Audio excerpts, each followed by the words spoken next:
Magic Treehouse, Book 17, Tonight on the Titanic.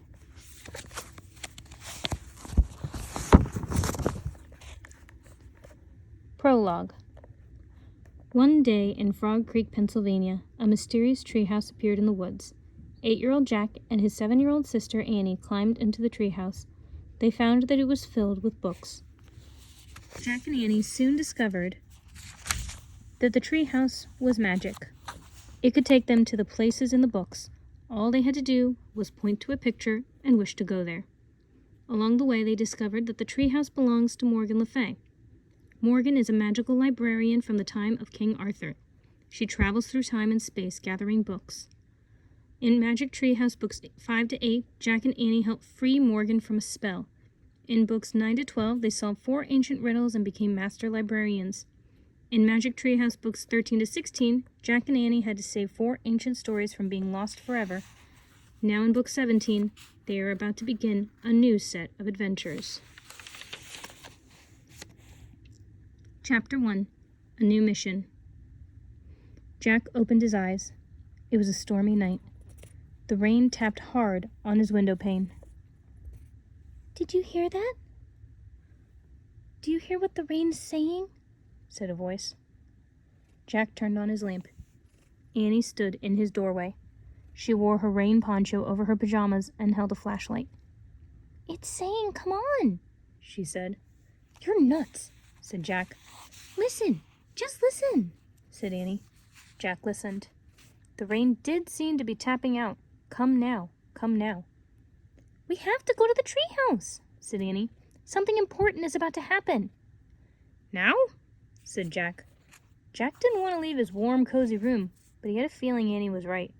Something important was about to happen. "You coming?" she said. Yeah, he said. He climbed out of bed. "Just put your rain poncho on," said Annie. Jack threw his rain poncho over his pajamas. He pulled on his sneakers and grabbed his backpack. "Don't forget your master librarian card," said Annie. "I have mine with me." Jack put the card with the glowing letters ML on it into his backpack. "I'm ready," he said. Jack and Annie went quietly down the stairs. Then they slipped out the door into the chilly, damp night. The storm had eased up. Rain fell gently as they ran up the street. The wet ground glistened in the beam of the flashlight. They headed into the Frog Creek woods. Wind blew through the trees, shaking water to the ground. Jack shivered. He wiped raindrops off his glasses.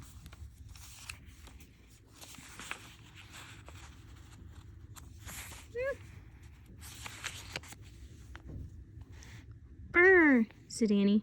"I'm cold." "Me too," said Jack. As they kept walking, Annie pointed the flashlight up into the trees. "There it is," she said. Her light had found the treehouse. "Morgan!" Jack called. There was no answer. "I wonder what's wrong," said Annie. "I was sure she'd be here." "Let's go up and see," said Jack. Annie grabbed the rope ladder and started climbing. Jack followed. Rain dripped from the trees into his poncho. They climbed into the treehouse. Annie shined her light into each corner.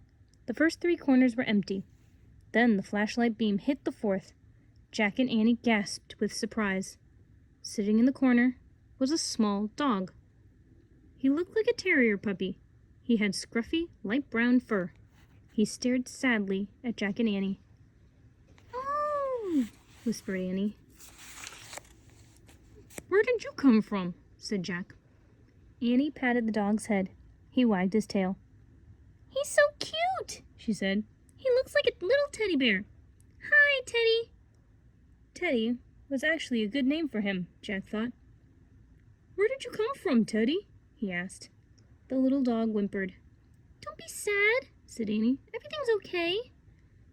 "How did he get up here?" Jack asked. "I don't know, but I bet Morgan has something to do with it," said Annie. Jack's gaze fell on a piece of paper lying on the floor. "I think you're right." He picked up the paper. On it was fancy writing that said, "This little dog is under a spell and needs your help. To free him, you must be given 4 special things. A gift from a ship lost at sea, a gift from the prairie blue, A gift from a forest far away, and a gift from a kangaroo.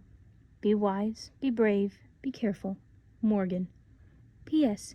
Your master librarian cards won't help on this mission. Just be yourselves and all will be well. What kind of spell do you think Teddy is under? Said Annie. Who knows? Said Jack.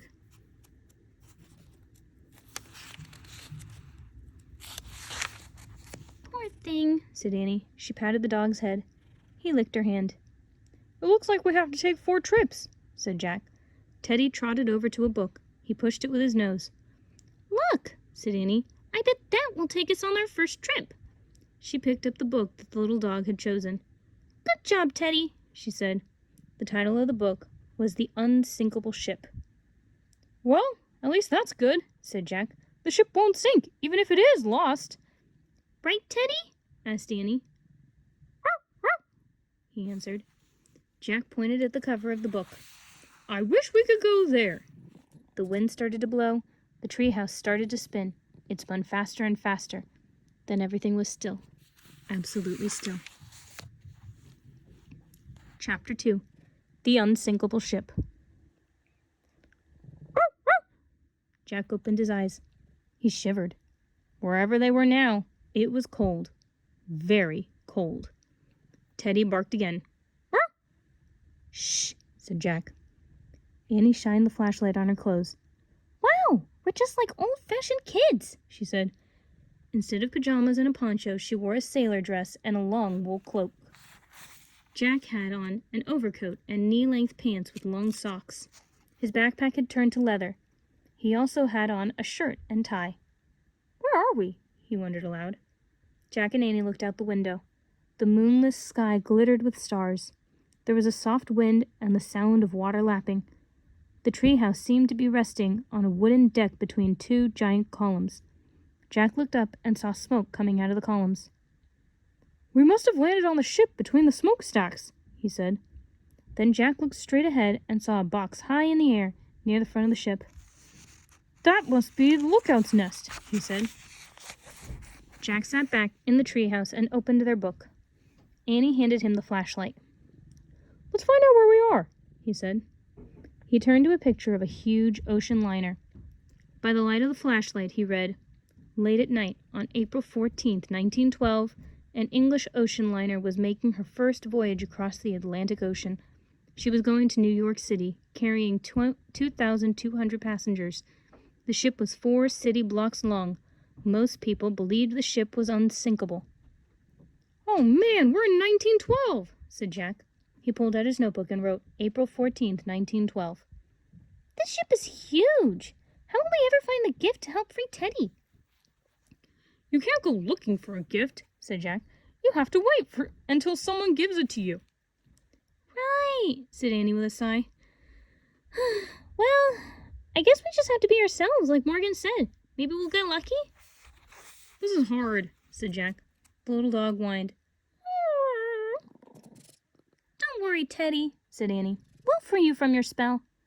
Just then, a shout came from the lookout nest. Iceberg ahead! Jack and Annie turned back to the window, just in time to see a huge iceberg looming out of the sea. The iceberg was dark, with a fringe of white at the top, and it was right in front of the ship. Jack felt a jolt. Then he heard a grinding sound.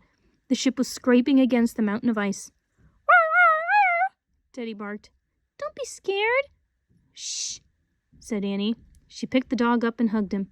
The scrapping sound stopped. The ship slid past the iceberg until they lost sight of it. The night was calm again. See, Annie said to Teddy. It was just a little bump. This ship is unsinkable.